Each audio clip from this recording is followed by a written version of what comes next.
Let's everybody take a deep breath of presence to find that purity, that essence, that innocence that we all share.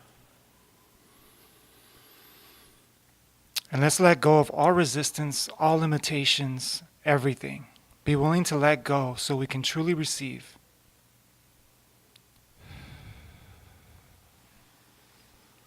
Now let's just take a moment to just be in this present moment. There's no work to do. There's nothing to figure out. There's just a letting go and just experiencing that release. Experience that presence right here, right now.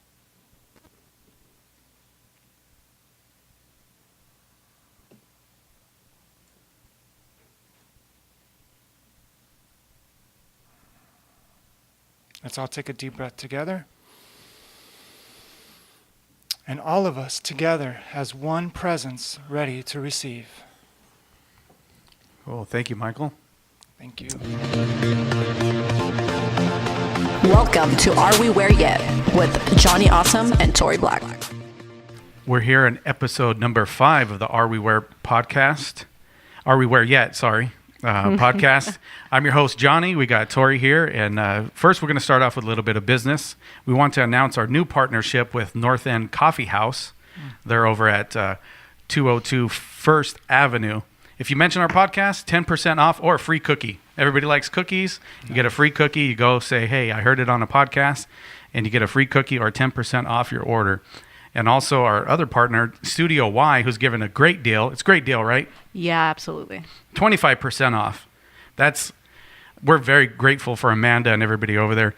25% off. It's if you want to take a class, if you want to get a membership, 25% off. They do a lot of amazing things over there. They got yoga, garden meditation, which I just did.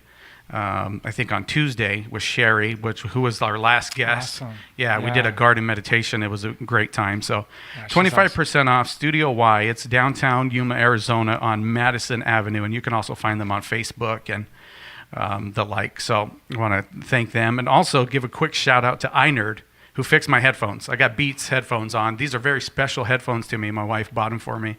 And they weren't working, so iNerd and Arizona Avenue. So shout out to them for fixing my headphones. So we got that out of the way. I want to introduce our guests, Michael and Alice. Right? Welcome. Thank you. Thank you. So this is kind of a first for me because I've booked every guest up until now. And so this one was the first time that Tori's like, you got to meet this guy. And so it's really exciting for me because I have no idea who you guys are until Alice just said she might have been my Sunday school teacher, which gave me chills. I mean, I had chills running through my body. Like, what are you talking about? She said First Christian Church. I was like, well, actually, that's the second time I heard that today, First Christian Church. I had coffee at North End Coffee House before this, and a lady there mentioned it too.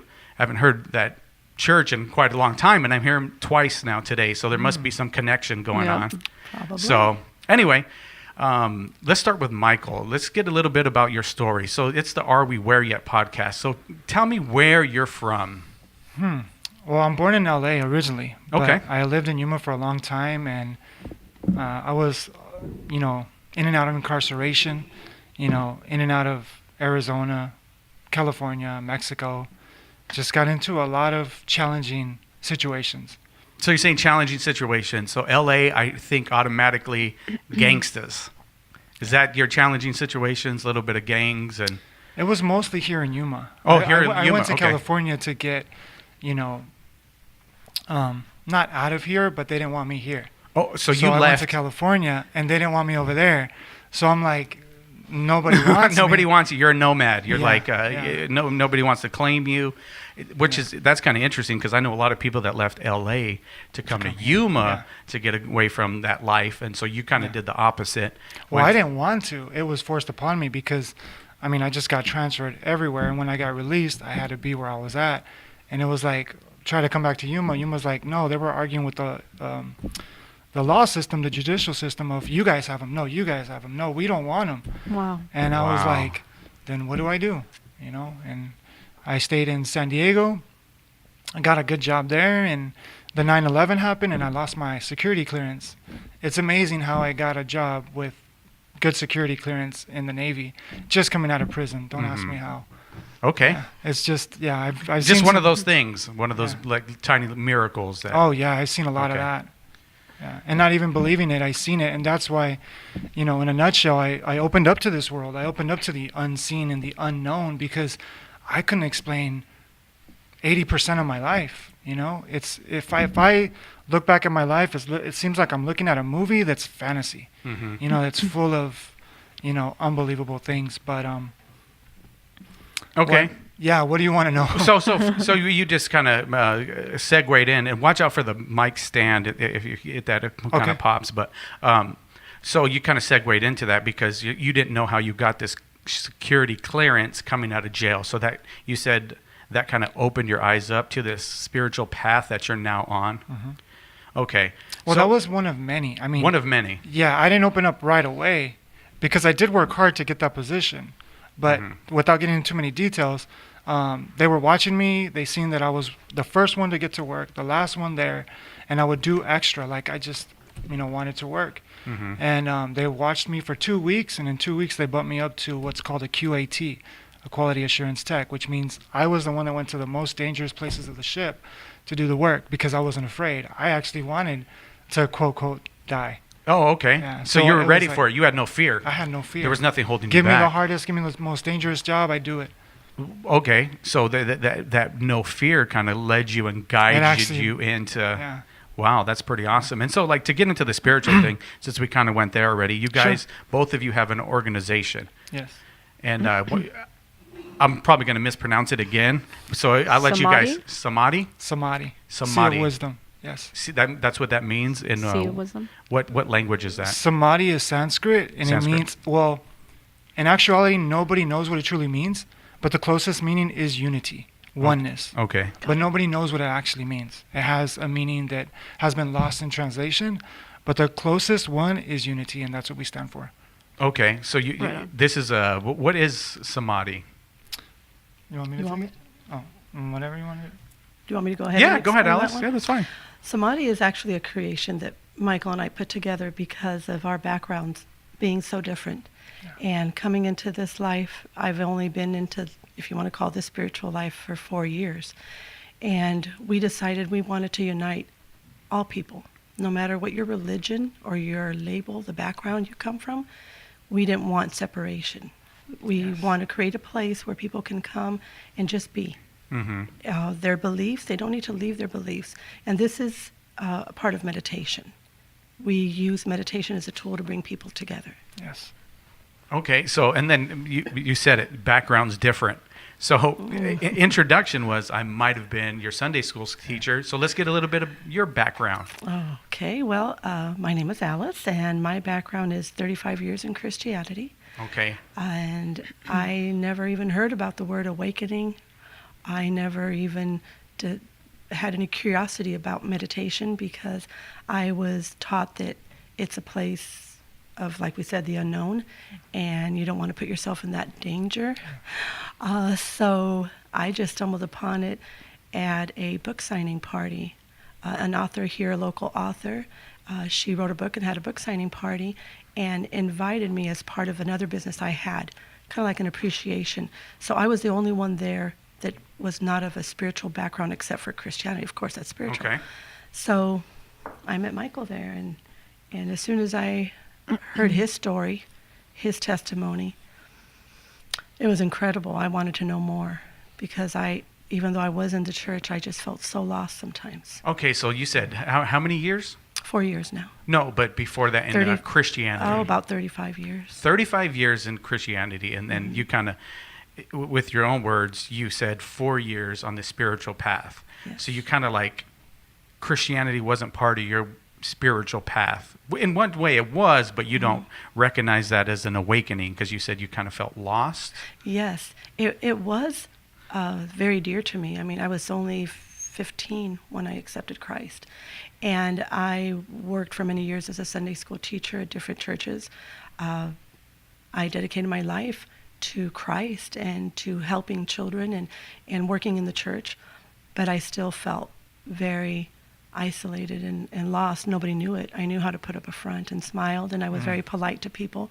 But inside, where it counts, I felt as though there was a connection missing. And no matter how much I tried, it just wasn't working. And I do believe... And you tried. Oh. You really tried. Oh, I did. Okay. I did. I actually come from a background of a lot of abuse, and the abuse was in the way in my mind, and the people around me didn't really know it. When I finally went to my pastors, the last pastors that I had before I left the church, and God bless them, I wish everyone the best. I have no ill feelings against anyone, but I was told that maybe I was a little too sensitive and maybe a little too exaggerated, and that the abuse wasn't really there. But I knew it was, and I just felt I needed to walk my own truth and step out of that. I want to call it programming, because that's how I felt.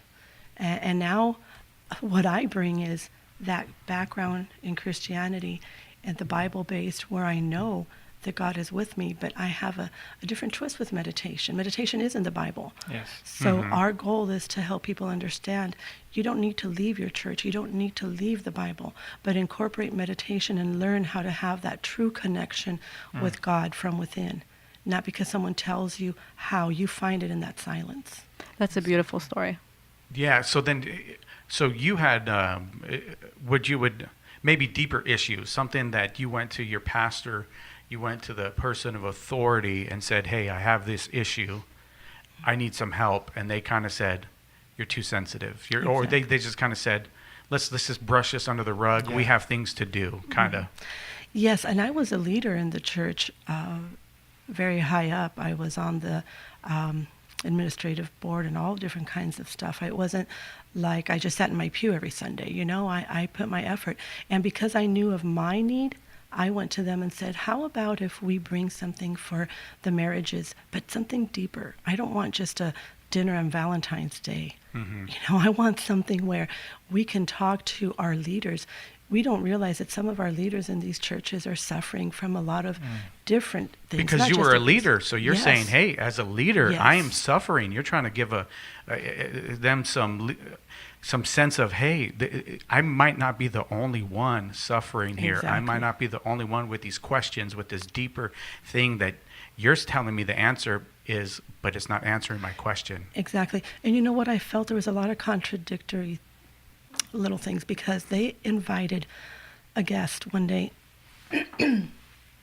a psychologist, therapist who helps women, empower women, Christian-based, and she comes to speak to all the women, and she talks about abuse, and she talks about how the woman can stand up for herself. And when she was giving me the information, I just felt like, this is my story, and if my own church is bringing this to me, then I guess I have a right to speak up and say thank you, but what can we do now for our church?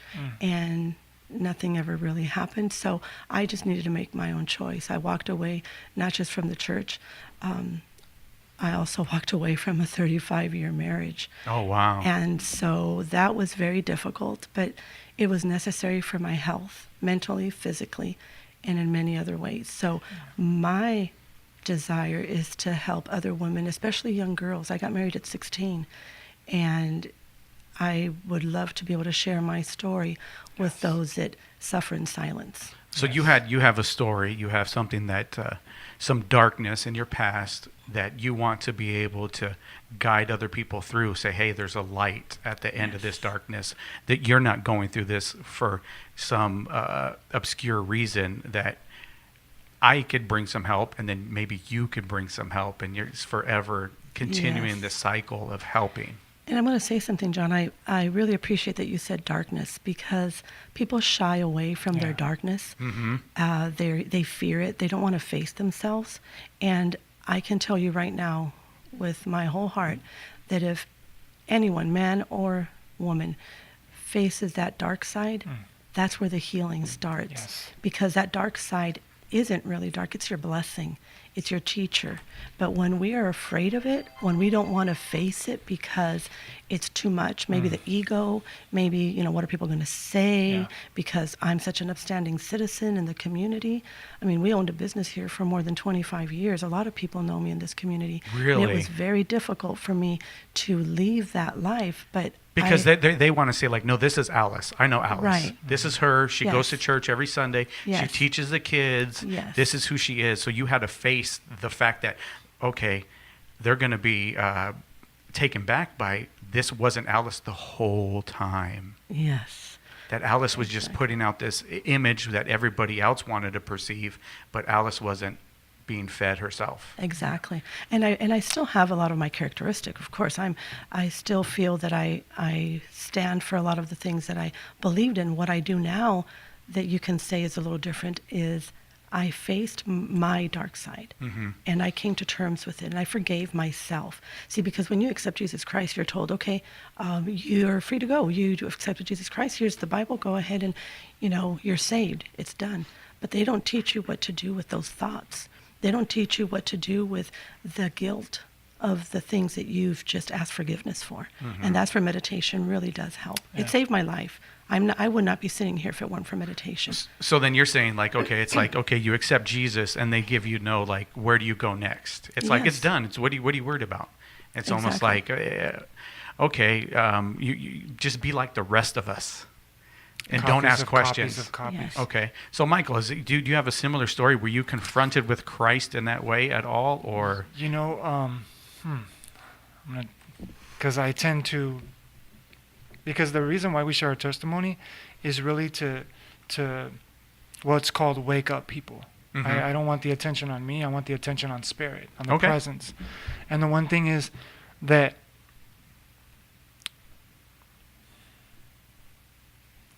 I learned more than anything in the shadow, what people call the dark. In the darkness. In the shadow. The one thing that I realized was that I was against myself. People don't realize that. They think something out there is against them, or something out there is Like to the punish problem lies out there somewhere. Yes, You have to yes. point to it, and if that was only fixed, them. Yes, the world would be fixed. exactly. Okay. And I fought everyone and everything. Like And- maybe literally, right? yeah, literally. You get in a few fights. However, there's a conundrum there, because a lot of people really seen their crazy side of me, because I would fight if you mess with my family or my friends. Okay. But if you mess with me, I would put my hands behind my back and let you hit me. I love to get beat. I loved Maybe pain. something inside of you said, "I deserve this." Yes. Why'd felt- you think you deserved the pain? Well, I didn't know for the longest, but the reason why I accepted that pain is because I had a close relationship with my father, which I didn't realize. I blocked that memory in my head. And the one thing is, I hated all men. I hated all men. So I- even yourself at that yeah, point. even myself.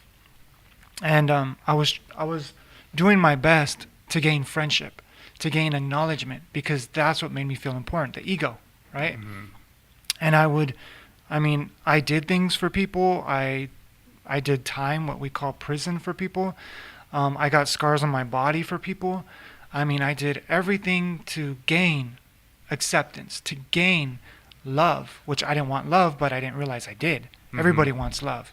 Everybody. But we just mask it with different desires. So, long story short, is I got beat down by life. And the one thing that I realized, and I desire for everyone listening to this to meditate and reflect, if life is hitting you hard, are you hitting yourself hard? Because I realized I was the main component. God wasn't against me. Nothing was against me. Life is for me. Just look at nature. Life is for life, But when we have these ideas that limit us, and one thing I want to say is I thank Alice so much, because I pushed away the Bible. I pushed away religion. So the Bible was a part of your life at some Yeah, point. okay, yeah. I didn't mention that, but I was raised in a Christian church. Okay. And I even had some experiences in the Christian church where I was prophesied on, and I was told, some incredible things, and I didn't want to believe it, And the one thing is that when I pushed away from the church is, God bless the church, because really they were my instrument in getting to reveal this truth within me. So I bless every single one of them. I bless everyone that gave me the scars on my body. I bless everyone that betrayed me, because what I realize is I betrayed myself The whole time. the whole time. I in my mind, I hated myself. I couldn't even look at myself in the mirror because, I mean, literally, I don't know how to explain it, but literally when I look at the mirror, I would see this monster, this demon-like being. And I believed I was possessed. I believed that I was too lost. I was too unworthy to gain God's love. I felt like I had to fight for it. So I was like, you know what? I would even tell people that would come to preach to me. I'd say, look, with all due respect to you and your beliefs, but I know where I'm going, and there's no coming back. So where were you going? Hell. So In my mind, in your I was mind. going to hell, but I was living hell. You were already living. You were there I was already. living in hell.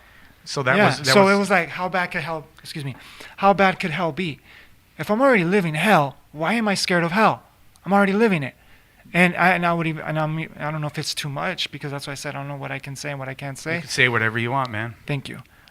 But every day, well, that's a little bit sarcastic. Maybe 3 times a week, I would get upset and I would look down at the ground and I would say, you piece of you know what? Why haven't you killed me yet? Are you afraid of me? Because my goal was, when I went to hell, to kill as many demons as possible, because I wasn't going to spend eternity suffering. I was going to kill the devil to take over. That was my goal. That was your goal. That was, as crazy as that sounds, that was my goal. So part of the where that you were trying to get was hell itself, because Exactly. I'm living there already. Yeah, I was going to prove to the devil, because I said, you know what, God? Because I respected God. One thing that I always did is I said, you know what, God? I looked at God up here, somewhere in the universe, somewhere in the cosmos out there, and I would say, you know what, God? I respect you so much that I'm not going to play with you. The day that I transform my life, I didn't know, I used the word change. The day that I change my life is the day that I serve you 1,000%. Wow. And at that moment, I was like, but that's not me right now. If it is to be me one day, and that's your choice, then it's going to happen. But right now, because the one thing that I wouldn't do is I wouldn't, mask, doing something evil, because that was evil back then, that I would thought it was evil.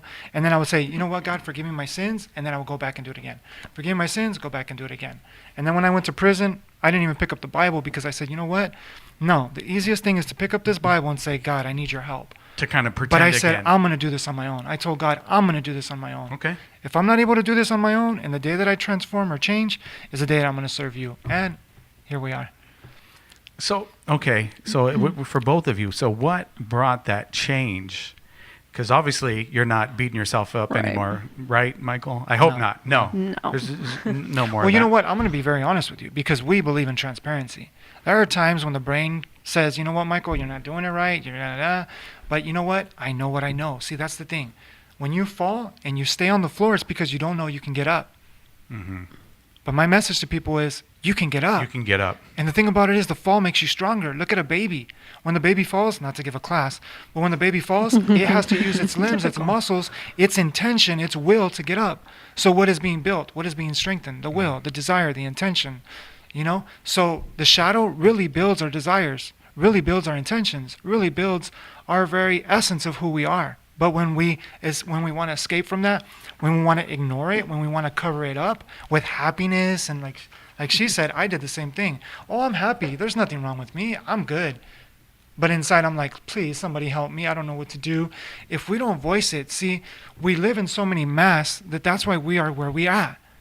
But when we take off the mask and we see each other for our individuality, but our collective oneness, we can experience a peace on earth like nobody can ever even imagine. I try to tell people about that peace on earth. And I get frustrated sometimes. And my mentor tells me, like, hey, like, kind of relax a little bit. Like, it's okay. Maybe they're just not ready to wake up.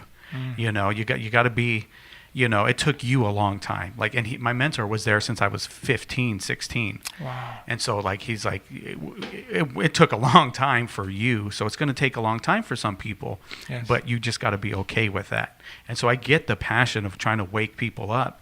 And I tell people, like, oh, this option, like the things that I'm able to do, like I'll speak something into existence, like this universe.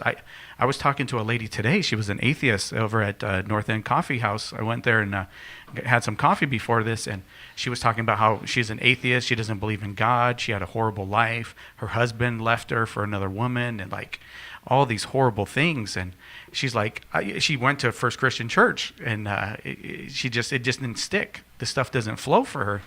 And I said, you know what? I don't look at God like that anymore. I look at God like the universe is asking me to the dance floor and saying, let's dance. Let's dance. Don't you hear the music that's playing? I want to partner with you. And we can partner together in doing these things. Before, I would try to do it by my own might, my own strength. And now it's like, no, let's dance through it, because there's beautiful music playing all the time. Exactly. You know, and I try to tell that to people, and they're just like, "Oh, you're silly. You're a weirdo." You're a weirdo. Can I interject? Can I inject on that Uh-huh. 1 second? People call us weird and crazy all the time. You know what I like to say? Jesus and all the spiritual masters were crazy. They didn't follow the norm. They didn't. They didn't follow what everybody told them. If they did, we wouldn't be here. We wouldn't even be talking So about I'm glad. it. When people call me crazy, it's like a badge of honor. You're like, okay, I'll wear I'm that. crazy. Yeah, I'll know? wear that. I'll take that. That's So when it's perception. See, perception limits our experience. So when you take a word and it no longer holds power on you, it can't control you. But the minute you give it power, you're giving them the testimony that you're not there yet. And they're looking for you for guidance. So when you can, and I'm not going to say that I don't fall. Sometimes, like I said, I do. But my point is this. The one quote that I love, and I hope I'm quoting it right, but it's something that I take to heart today. I wanted to save the world. I mean, you knew me when I was all up in people's faces. Hey, do you meditate? yeah. That's how I know met I gotta stay on the microphone. Hey, do you meditate? Do you meditate? Let me show you how to meditate. Let me show you, because this is the way. And one thing I realize is I'm not here to save the world. See, everybody has this program of we're here to save the world. But actually, we're here to save ourselves, just like all the spiritual masters did. They did that inner work. And when you save yourself, you propel this potential, limitless energy that, just like the brain is an antenna, it has a sending and receiving mechanism. And when you affect yourself, you propel into your physical existence, and people that surround you will instantly download that. They don't know what they're downloading, but the more they'll come into you, at first they'll fight you, because There's that resistance. It's that resistance. The ego doesn't want to die. Wow. Exactly. It's kind of meeting its Exactly. death at that point, and it can kind of smell the death out. Like, wait a minute, Exactly. something's going on here. So that Yes. so that And- resistance is natural. Exactly. And if you don't fight or judge their resistance, then they're one with you. And then they hear right you. there. What you just said right there is beautiful. I know. I'm just like blown away by it right now. That's beautiful. If you don't fight, because I was taught, and later on after the First Christian, I went to a Pentecostal church that was very. You have to fight that resistance. Like, continue to get them into a box, get them into a corner until they accept Christ. Like, you got to Yes, go, yes. you know. And that's why I was taught the way to do it. Like, you argue somebody into a relationship with Jesus, and you got to pretend like you have this relationship with Jesus, but what is Jesus? And then you have these thoughts in your mind, but as long as you're arguing for it, you're kind of convincing yourself that you have it. Yes. So I like that you go with the resistance. You're like, yeah. Oh, I love resistance. Just like when you work out. Come on. You love resistance, right? Oh, she loves it. If you're I not love getting it. resistance, does it feel like you're doing anything? That's exactly life. No. Can I inject one thing on that point? Go ahead. This is gonna offend a lot of people, but offensiveness is really building. Okay, if something doesn't offend you because it can't offend you. It offends the ego. Listen to what I just said. Something offends you, it can't offend you. You can't be offended, but it offends the barriers of perception of you. Okay. Okay, so what I'm about to say is going to offend a lot of barriers of perspective.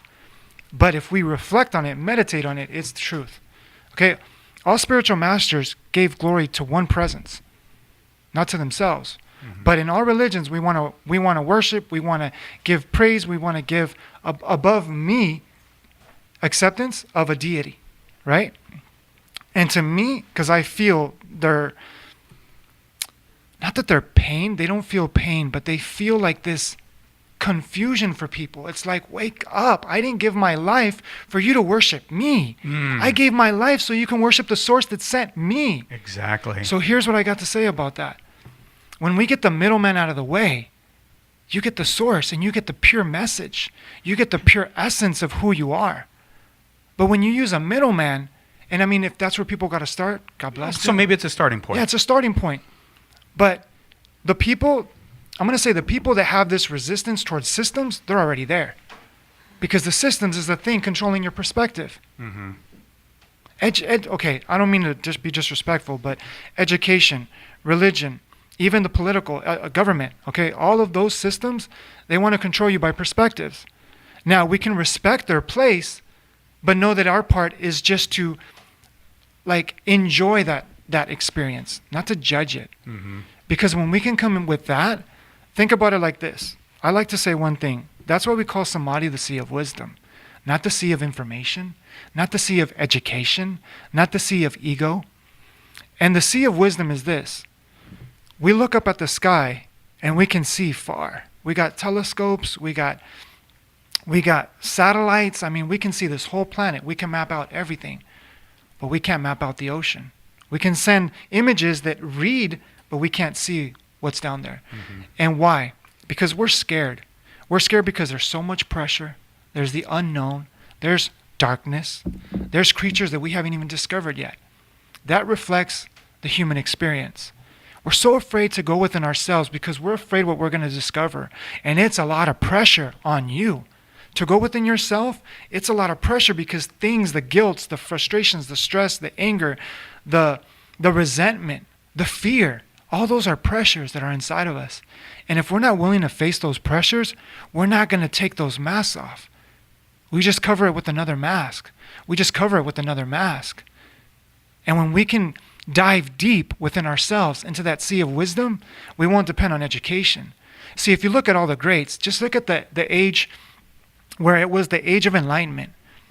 They had to use their physical beings to tune into something greater. I mean, a lot of people don't know who Tesla is, but they know who Einstein is. They meditated. Einstein in 1 year came up with the law of relativity, the theory of relativity. And the thing is, they were blown away how in 1 year he could do this. Why? Because he said it came to him. Mm-hmm. Now, we're so dependent on the external that's why we're copies of copies of copies of copies of copies. I want to be like you because you, no disrespect to you. Yeah. I want to be like you because I love that shirt and you get all the attention, so I got to do what you do to get all the attention. No, if you look at all the greats, they were themselves. That's why they got the most attention.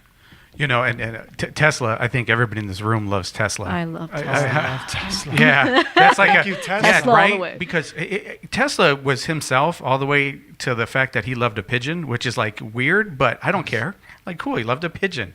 To me, it's like that guy knew and he listened to that voice. It came, the AC motor came to him in a dream and a vision, Yes. and it's like, okay, not only is he hearing from this other outer world, this other spiritual world, but he's able to manifest. It's like the proof is in the pudding. Yes. It's like people say they're spiritual, but if there's no manifestation of that, then I question, but Tesla brought it into manifestation. Yeah. He brought it into this world. And so that's kind of how I judge. So I say, yeah, Tesla, Einstein, Max Planck, who was one of Einstein's contemporaries, that said that everything comes, like matter's not even matter. Max Planck said he went to the depths of matter, and it said everything kind of comes in and out from this invisible matrix. Yes. He's looked deep into this thing, and that man. everything is coming from this source. So I can't even get into it. It's like end up calling them like imagons, because it's like this thing is all coming from imagination. So okay, go ahead. No, go ahead. Well, I just want to kind of I get love back this. to what was the transforming part, and both of you can get the. Let's start with Alice real quick. Like Yeah. Yeah, let's go So you back said in. you went to you went to this book signing. You guys met. Mm-hmm. So how did it go from being a Christian to spiritual? You said we had 60 minutes, so no. Yeah, we're good. We could be here all day. No, Yeah, I'll give it to you in a nutshell. Basically, I had a lot of resistance to go to this party because there were going to be people there that I knew was from another walk of life that wasn't anything near mine. But I desired to. Something in my heart said, you know what, Alice, go. for the first time, you're going to get to be yourself, because I was going to go alone. You were going alone? Yes, because my then husband did not want to go to the party. He had other things to do. And so he said, you know what, I'm not going. I said, well, I'm going to go. We need to represent our business, and these people are inviting us as gratitude towards us. So I went. I parked in front of the house, and I almost drove off because I was so insecure. And I thought, what am I going to do? How am I going to even speak if I just felt like I know who I am. I know I'm a kind, loving, caring, very bubbly person. I can talk to people. So I went into the party. I was greeted by the host, amazing, beautiful people here in town. They're just lovely ladies. And the book signing was amazing. The music was beautiful, the food. And I was just sitting and watching people, and I hear a story. I hear this girl from across the room. Michael and I still cannot figure out how I heard this. I have really good hearing, but there's music and people talking, and she's a room away. And I could hear her share her story with someone about her being abandoned, living with her grandmother, going through abuse. I said, wait a minute, that's my story. But I was a little chicken, right? So I'm like, but this is too much. I can't believe someone else that actually has my same story. Now, I was still going through a lot of mental and emotional abuse that I even did to myself. I'm going to tell you honestly, because of my brain. So I thought, but I'm okay with my birth mother now because I talked to her about it. So I at least want to go tell this girl, you know what, you're not alone, and it's going to be okay. You're going to be able to get past that with your mother. So I walk up towards her, and when I get to the doorway of the room that they were in, I hesitated because then I see Michael, and I'm thinking, well, they're engrossed in their conversation. I'm going to kind of mess it up for them, you know? But then I said, no, you be yourself, Alice, and you want to help this girl, you go help her. So I go there to both of them, and I put my hands up like this because I was always so shy. I'm like, excuse me, but I have something to share, and I'd like to talk to her. And of course, Michael's very nice. I said, sure, go ahead. Come on in. So I start talking to her. I tell her about my story. We were there for 3 hours, the three of us, talking about our backgrounds and where we come from and what's going on. It was the most incredible. That was my turning point in my life. I said, wow, I learned things that I never heard before about awakening, things that I wanted for myself, for my family. But of course, my family wasn't going to accept it like right there, you know? So that's where I started. Then I left the party. A month went by, and I'm driving, and then all of a sudden, someone runs past my car. I'm at a red light, just about to slow down for the red light, and they put their hands on the hood jumped and over her run. car. And then, Okay, hold on, wait a minute. Yeah. This is where yeah, a month later, a month later, right? Yeah. And see, I was a very conservative, very quiet type of girl, and I never would give my number out, but I really loved what he had to say. It touched my heart about how you have a choice, and I never thought I had a choice. So what do you mean you saved have a the number. choice? I don't know. Oh, well, a choice. I never had a choice, so I don't even know what that meant. If Of what I to wanted- believe, or where to go, what to or what explore. to Identity. wear, To be Even- yourself. Yeah, Okay. Yeah. to be myself. And so, She so thought when, she was paralyzed by so this. then when I see him jumping, I go, oh, that's that guy that I met at the party. And I just hadn't called him because I'm busy with my life, right?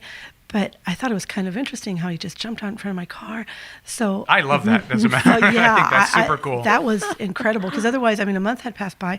I didn't do anything about it. I read the book that I got at the book signing, and I was really excited about the news I had discovered, but I didn't follow through to learn from him, right? So I sent him a text. I said, did you just jump over a car, someone's car, in front of someone's car?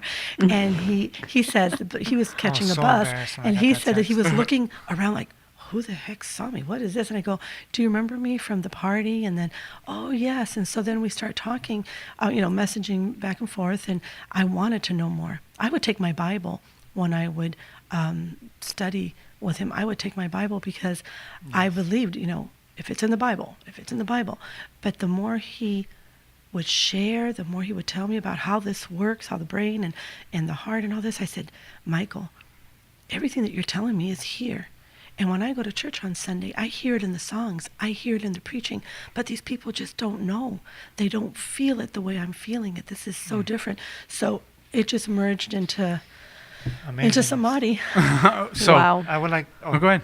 One thing that she reminded me of that's so important, because I come from a very a Christian background, but then I got into spirituality, and even to this day, I see trends that I was trapped in. And it's like we want more information, we want more education, we study, all these different cultures and belief systems to get a deeper awareness of that.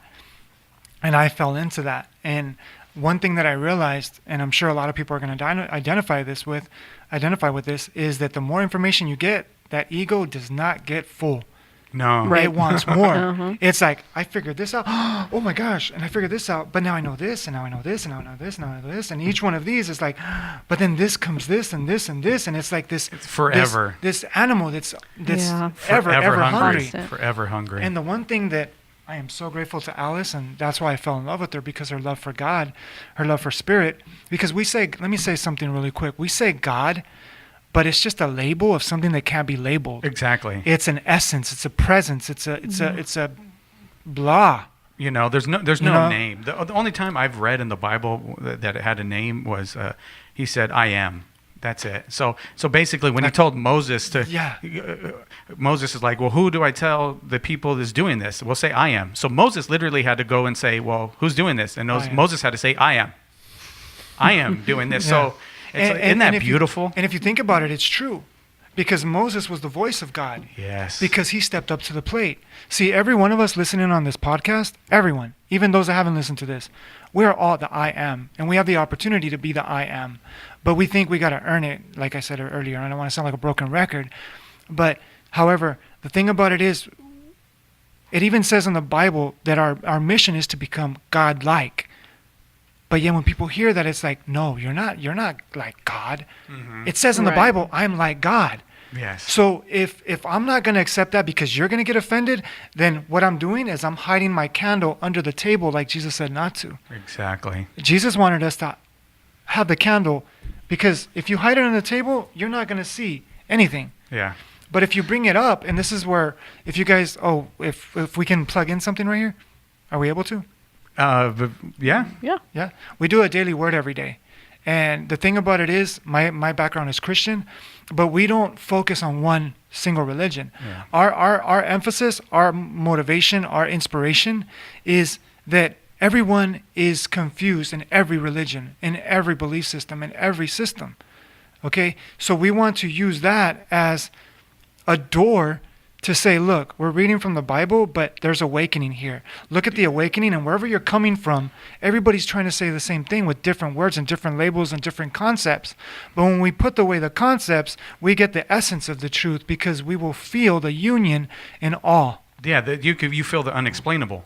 Exactly. So it's like, so people are, well, God's unexplainable, but we want you to explain him. You know what I mean? So it's kind of like, well, you can't explain the unexplainable, so just live in that mystery. Exactly. Well, people don't want to live in the mystery. They get anxiety there, because in the mystery you have to face yourself. Exactly. It's like, And that's the most... I love Joseph Campbell. He talks about the hero's journey. Yes. And going into that cave and facing that dragon. And then on the other side of that dragon is all the gold. That's everything you ever wanted, but you have to go face that dragon. And the scariest part about it is when you realize the dragon was you the whole time. Exactly. It's like, what? Yeah. In Star Wars, it's when Luke was Oh, on yeah. Dagobah, and Luke had to go into the cave and face Darth Vader. And when he chops off Vader's head, and this is just a simulation in the Empire, he took off the mask, and it was him the whole time. So he had to go into that cave and face himself. Yes. So that's the real story. And people don't want to face themselves because they're taught this is who you are as a kid. They're given labels. They're given, oh, she's the good girl. This is the good. This is the good boy. This is this. And then so the good girl or the good boy does something bad. Like, well, I just did something bad, and they have no outlet to even express that. Yeah. What do they say? Who do they go to? Like, I'm the good girl. I'm the good boy.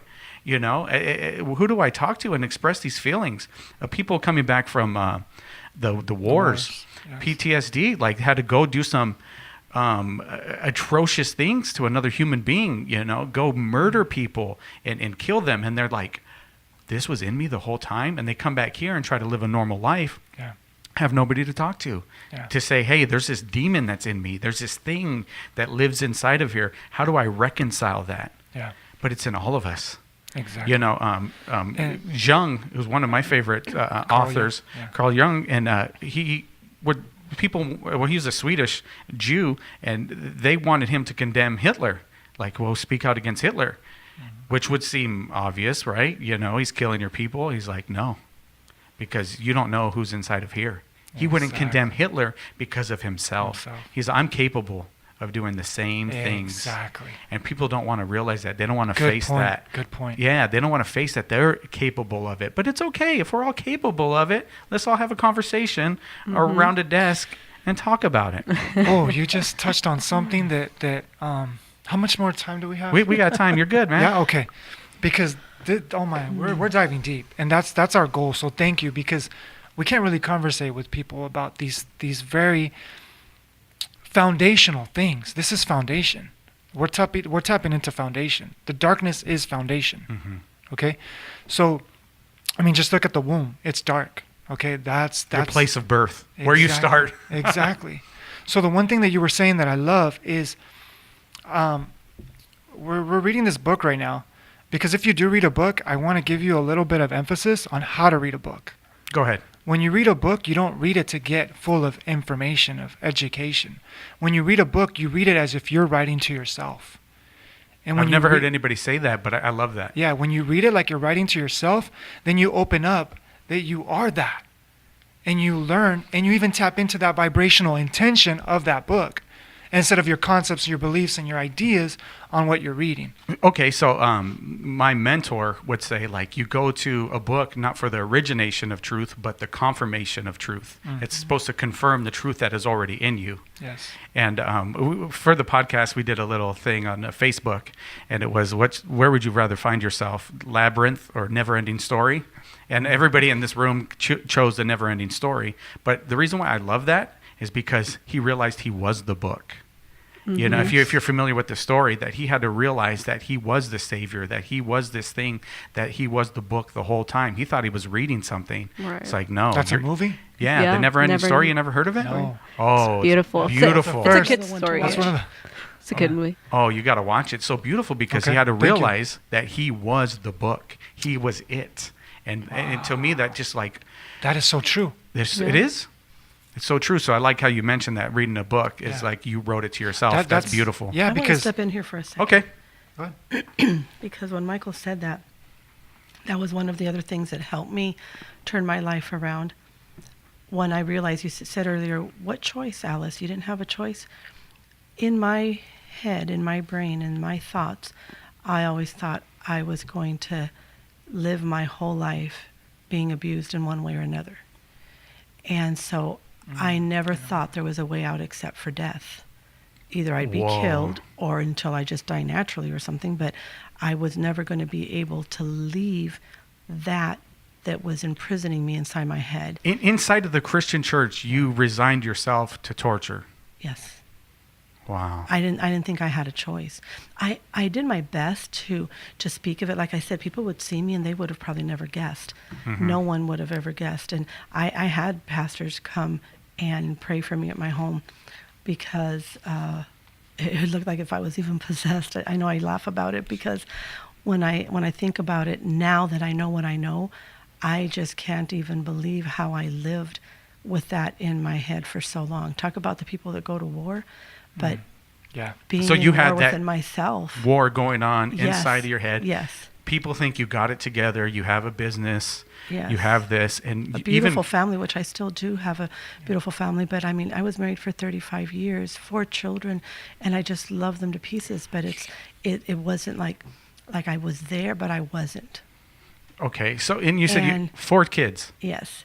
And so my way of seeing it, when I was diagnosed with cancer, during all of this that happened, I'm in the midst of transforming my way of thinking, my life. I'm diagnosed, and I thought to myself, because I do alternative medicine, so my Chinese doctor, my quote-unquote Western doctor, they diagnosed the tumor, they did tests, but they take so long.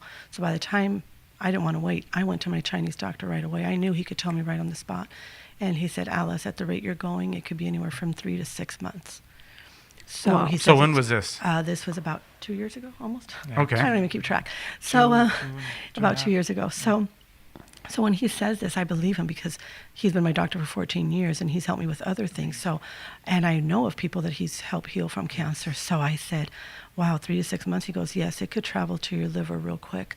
And once it hits there, it's going to be very difficult, Alice. But you know what to do, right? And I go, yes, I do know what to do.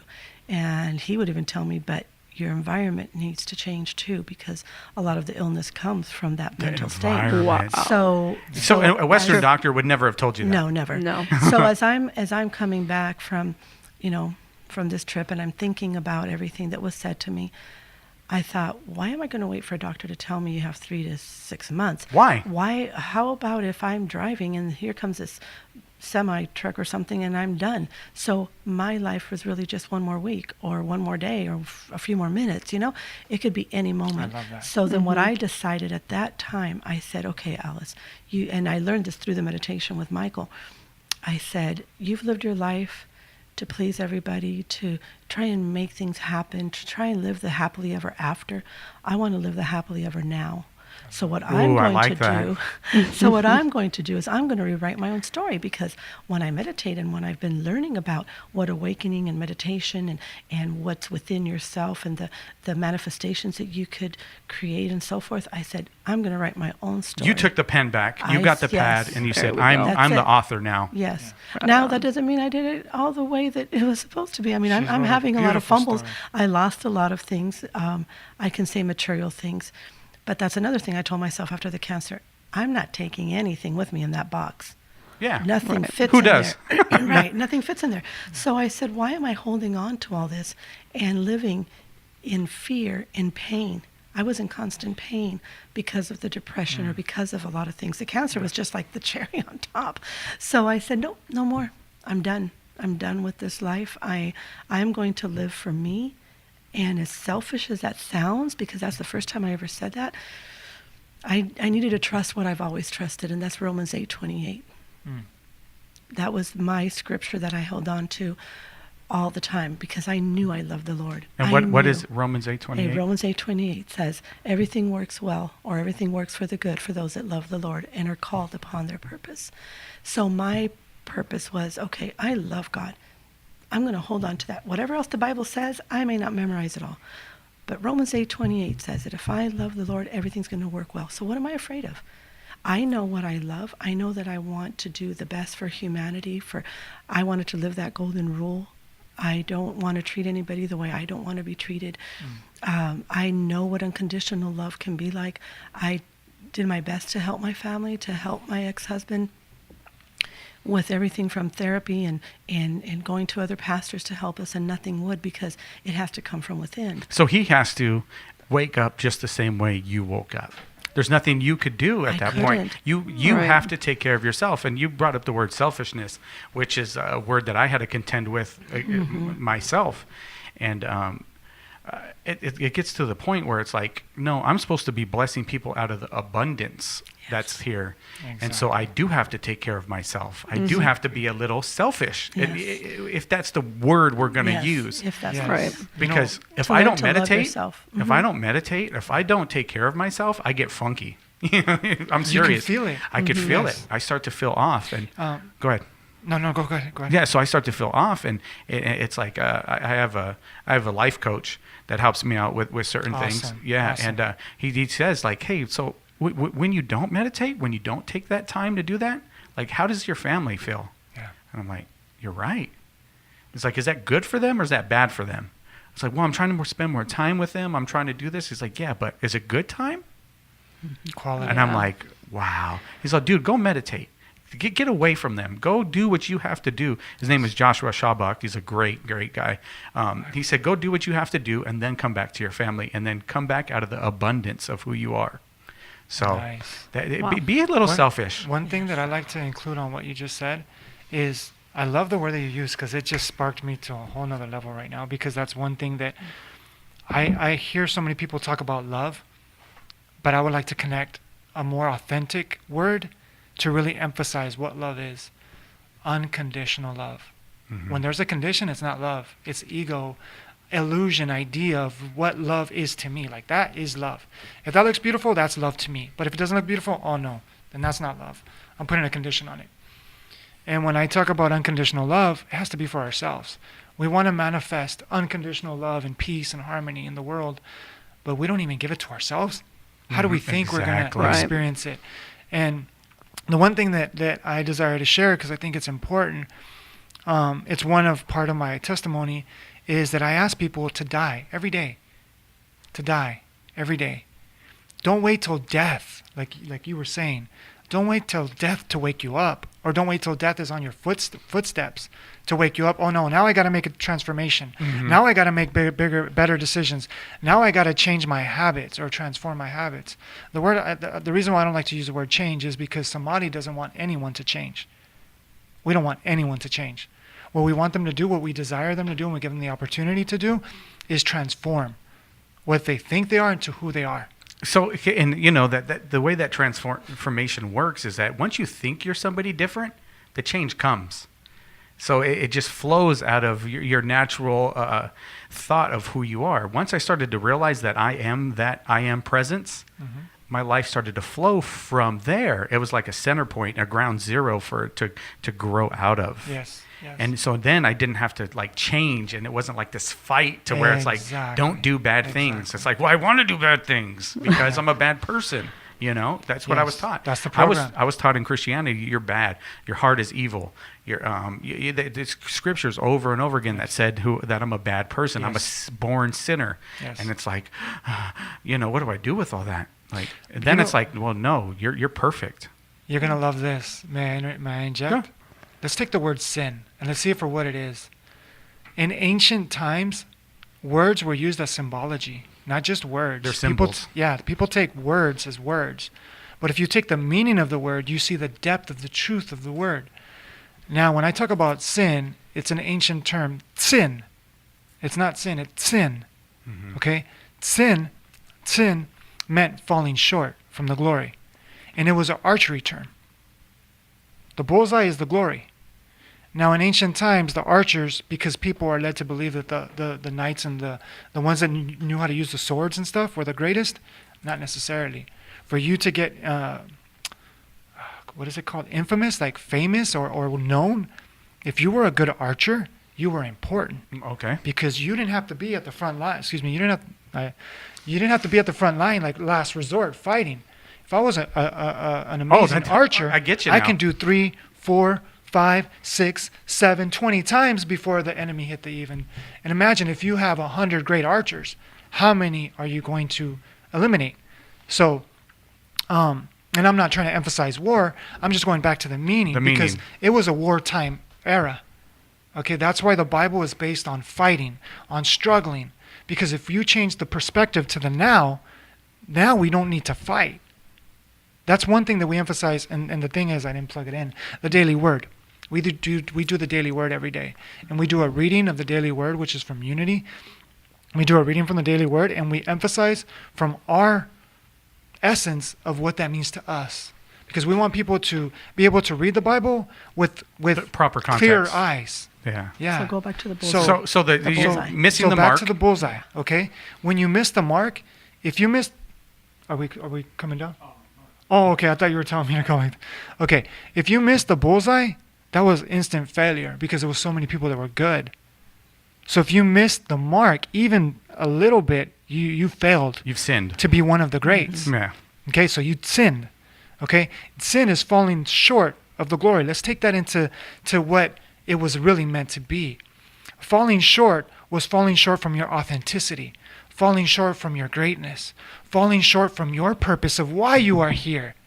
Not to follow somebody else's purpose because they tell you, you got to do that because that's, or for example, your mom or your dad is a police officer or a doctor, and they tell you, you know what, your grandpa and your great-grandpa was a doctor or a police officer, and you're going to be a police officer. You're not going to shame the name of the family because you want to be this. And it's like, wait a minute, Mom. I was born, or Dad, I was born for something else. I can feel it. I want to be an artist. I want to be a singer. I want to be a painter, whatever. But that's your purpose. And when you follow somebody else's calling, then it feels like forever you're empty, forever you're trying to fight or figure something out. But this is the micro macro. I don't know if you guys are familiar with micro macro. Yeah. Okay, as above, so below. As in the small, as in the big, it's all the same, right? It's just degree of perspective, that's all it is. So when you take the micro macro of that, then you say, wait a minute, then how do I give the best version of myself? Is to follow myself. And one thing that I love to include, what you said, is I have a quote that I love to share here, that in order to be truly selfless, you must be selfish. Look at all the greats. Look at all the ones that became professional athletes, professional performers and all that. Behind the scenes, they're selfish. Mm-hmm. They train, they practice, and they do so much behind the scenes that people don't see. That's selfishness. You know, even to help a Christian understand what you're saying, Jesus spent 30 years, yes. No word of him, no, exactly. Doing what he had to do. And it came to a point, where it's like his mom said, hey, can you turn this water into wine? Because, you know, the wine's gone. And he even said, well, it's not my time. Which strikes, it's like, wait a minute. He's saying it's not his time, but his mom said to do it. So he had to check within himself exactly. At that point, like, should I do this or should I not? Well, my mom's saying to do it, I'm going to do it. It's like, that's a beautiful story right there. Yes. He had to say, like, okay, I'm going to do it. And the thing with Jesus was, like, he knew as soon as he did that, it was a death sentence. Because they were out for anybody that wanted. There was other messiahs around that time in the Jewish, and they killed them all. So he knew as soon as he said this, that as soon as he did that water into wine, the time was ticking. To the crucifixion, because that's what they were doing to everybody else that thought they were going to save somebody. Yeah. And he was trying to tell everybody, you save yourself. And people don't even see that. I would, like you guys would say, I would go to my mentor, and he would, when I left Christianity, I had to go to the East. I had to study Taoism because because Christianity was just so tainted for me because they never had the answers. And then so I studied the Taoism, but I still went to my mentor who was a Christian, I guess. But so I would go to him, and he's like, well, everything you're saying is in the Bible. I said, no, it's not. And like Alice said, it's like, well, yeah, it is. It's right here. Yes. It's right here. It's right here. And it's like, nobody's ever told me that before. Nobody's ever said that, you know. And I would talk to my mentor who has a church, and he would say it's a Christian church. And then I would ask him, like, well, if you believe all of this, and me and you can have a conversation like this having coffee, then why do you have a Christian church? Because he would say, well, some people need to start at the milk. Exactly. And so I'm going to be the servant to give them the milk. But if they want to have coffee and talk a little bit and find out, yeah, you were God the whole time, well, let's have that conversation. And I'm just like, whoa. So you're like, he's like the butler, you know, like the servant, the one that's going to come in and like, what do you need? What do you need today? Oh, this is what you need? Well, here you go. But if you want, okay, you want steak now? Well, let's talk about the steak. Yeah. And so, John, can I step in there? Yeah. Excuse us. That's what we do with Samadhi. Right now, we volunteer at rehab centers in Mexico, across the border, in San Luis, for the men and women. And what Michael and I started to put together, if you will, this, and it's not even like a dream, it's really a calling, that I take my experience and what I lacked in my life. He takes his experience and what he lacked, bring it together so that we could take the milk. Because if someone wants to go in deep, then fine, Michael has the experience and the know-how, and let's go ahead and let Spirit lead us. But what we desire to do with Samadhi is take just those baby steps, especially in the rehab centers where these people are probably at the lowest point of their life in the physical, mental, spiritual, etc. Yeah. Mm-hmm. So they will absorb to the point where let's just give them at least a tool, something that they can take with them when they come out of these rehab centers. Because in reality, a lot of the people who go to the drugs is because they're looking, they're searching. They need an experience. Yes, and they need to numb a lot of pain. See, I never went to drugs. That's why I said we're such opposite worlds. You know, he was in gangs, he was on drugs, he did all that bad stuff, supposedly. I'm over here living another lifestyle, but yet I felt bad, I felt dirty. Equally as empty. Equally, exactly. So what we do is we bring both of those worlds together and help the men and women to find within themselves that inner peace, that inner self-love, and give them at least some little bit of hope. To plant that seed. And if they're ready later for the stake, you know, when they come out of that rehab center, we always give them our contact information. You guys want a private class, or we can meet your families, etc. I have several of them already, friends on Facebook. They're doing They message amazing. me all the time, and Wow. they transform Yeah. right before our eyes. In I mean, weeks. it's incredible. In weeks. Young as 15 years old, you know, all the way up to 60 something. They have them all mixed in there, and it is just incredible. Tuesdays when we go out there, it's our favorite day of the Yeah. week. We just love doing that. And you pour out of your abundance. Oh Yeah. boy. And they feel it, you know, that they embrace us. And we have a different dynamic. We do. When we teach, it's so hilarious because we have to take a number sometimes. It's like, okay, wait, it's my turn. Wait, I just got to download. And then Yeah, I he'll love come- this whole yin yang thing that's going on over It is here. amazing. He'll come back and then he's like, wait. And we even try to devise this little thing for us, like, okay, let's have a code. Let's have a code so we don't look so bad. And then one day we just said, you know what? Doesn't matter what we look like. Doesn't matter. People Yeah. have criticized us, I will tell Yeah. you, that they say, Michael, why don't you let her talk? Or Alice, you interrupt him too much sometimes, or something like that. And we said, you know what? No more. Our essence is our essence, and we're going to speak when Spirit calls us to speak. And we respect each other very much, and we love each other very much. So it's like, okay, when it's Alice's turn, it's Alice's turn. When it's Michael's, you know, I'll just stay quiet. Yeah. Can I Go interject ahead. there?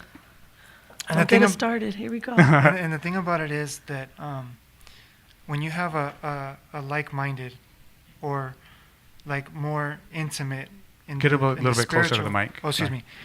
me. When you have a like-minded or spiritually in tuned partner, even a friend, you know, but you have someone in your space that you share with that, it's like when they talk, they move your consciousness, and it's like, wow, like we call them downloads. Yeah. Like it's not thoughts come into our heads. It's like this whole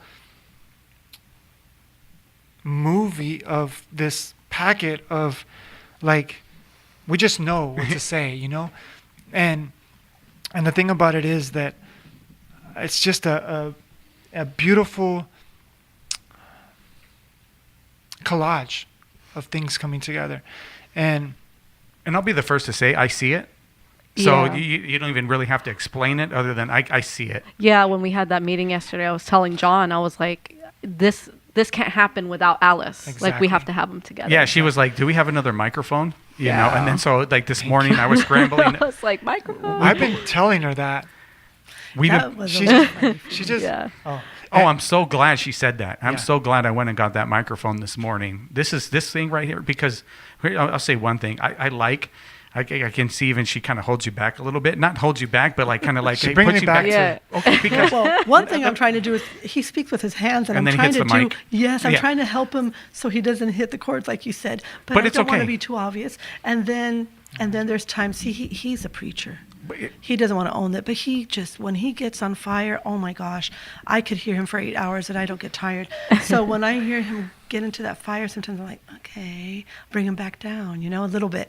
But it's all good. no, it's a good thing It is. because what I'm saying Beautiful. is because he, I don't know how to say it if I'm not as far as advanced as Michael or whatever, but I was the guy that still kind of like trying to wake everybody up. Go meditate, wake up, get out of bed, you know. And it's funny because I think about like every time I try to get my son out of bed too early, and it's like a fight, and you know, and he's mad and he's cranky, and I'm like, maybe I shouldn't go around trying to wake everybody up all the time. And I you know, you need that balance, and I love the balance that you guys have going on here. I got to Thank you. admit that. and that's what Samadhi is about, balance. And that's why we call it the Sea of Wisdom. That's a beautiful way that you put it right now. Because we are not just spiritual, we're not just physical, we're not just mental. We're all three.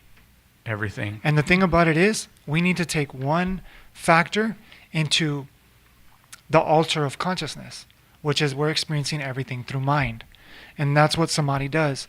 We have this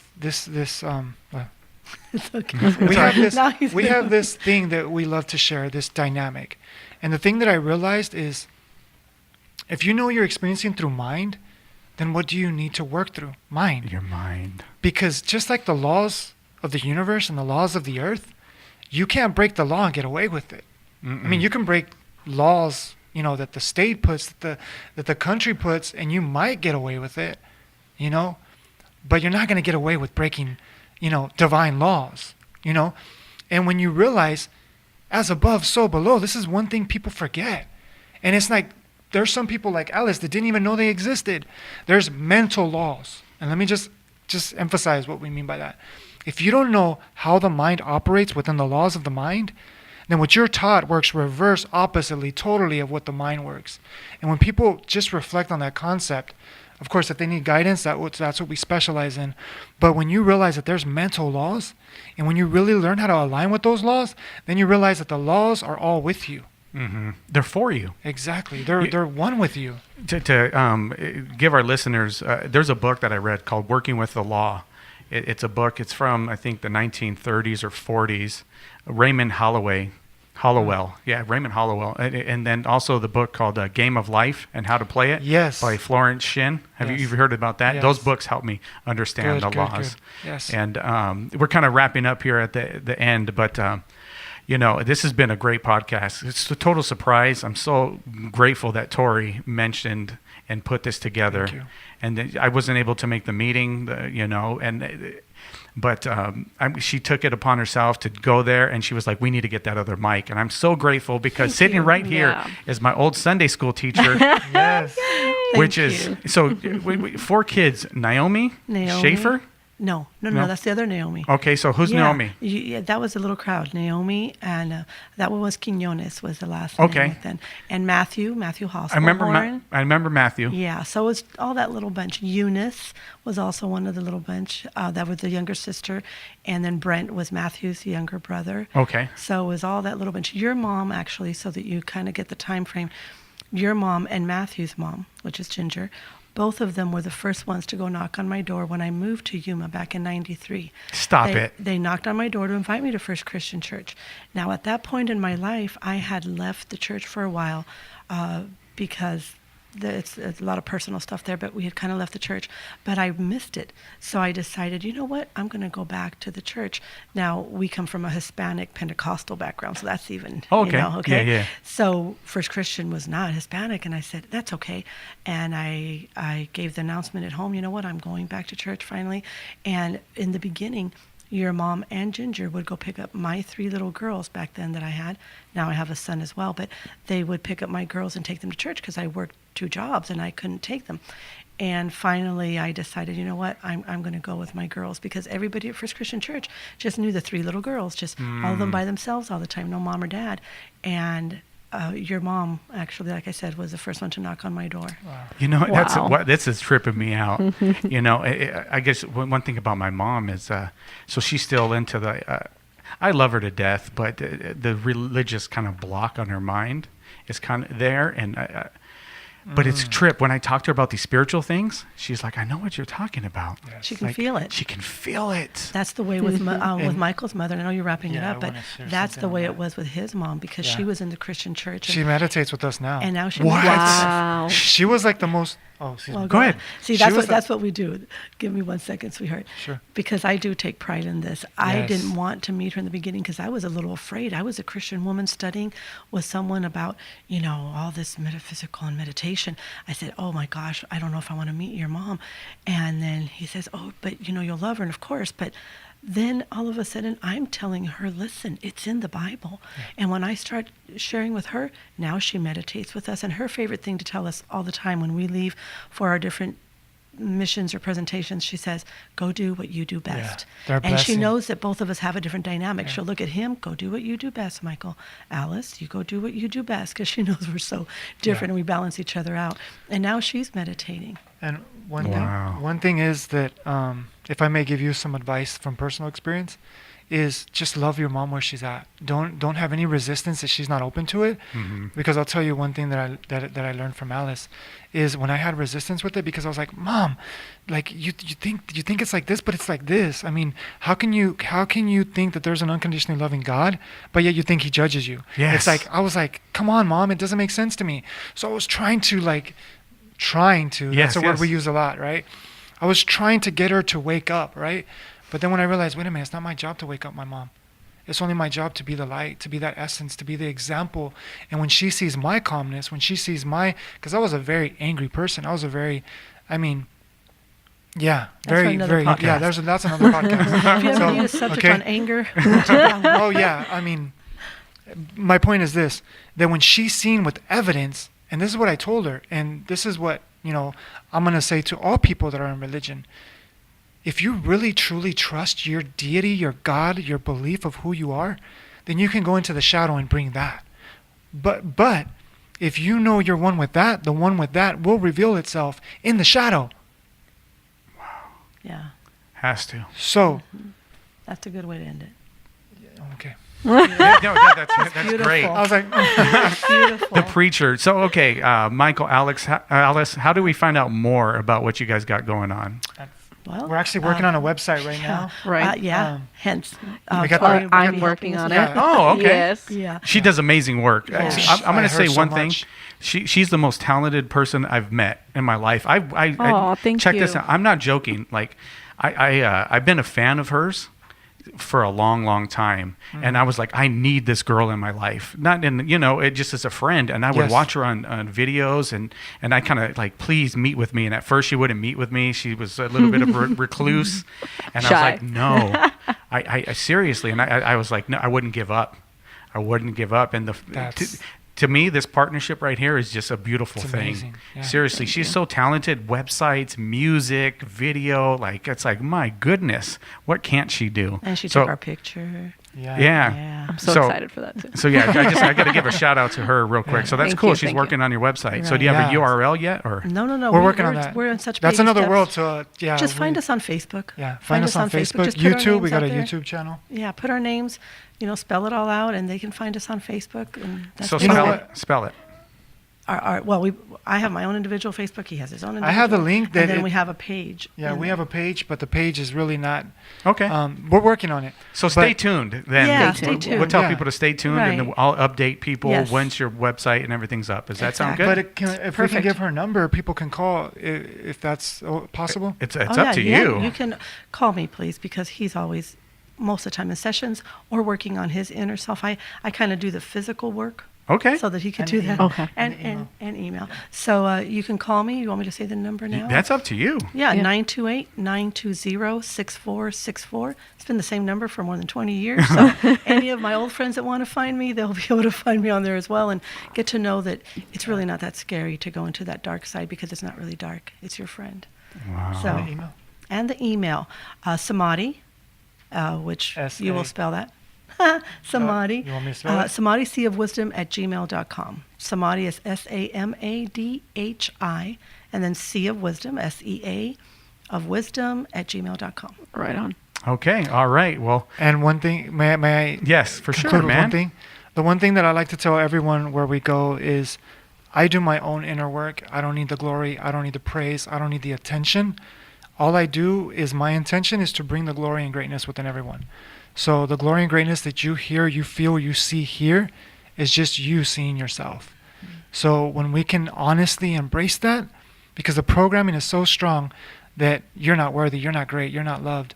And when you do that, you're doing yourself a not service. You're not doing yourself a service, and yet you're not doing the essence, God, Spirit, that brought you here service. So we are just facilitators to bring the master out of you. We're not the master bringing, education to you. We don't bring education. We bring, experience. If you want to take responsibility over your life right now, we will help you take full responsibility and to experience the fullness of life. That's beautiful. That's beautiful. Well, thank you guys for coming on, and Thank you. Thank you. We will. Thank you so much. We'll update our website as soon as you guys come up. We'll put a little link so Okay. everybody will know about how to visit you, and if there's anything we could do to partner with you in the future. I love what you're doing in Yes. Mexico. That's like a beautiful thing, and we would love to take part in that. So, Awesome. I want to thank again our partners, North End Coffee House and Studio Y, and thank you. And we'll be back next time. Sure. Thank you. Anytime you guys need us. All right. Bye-bye.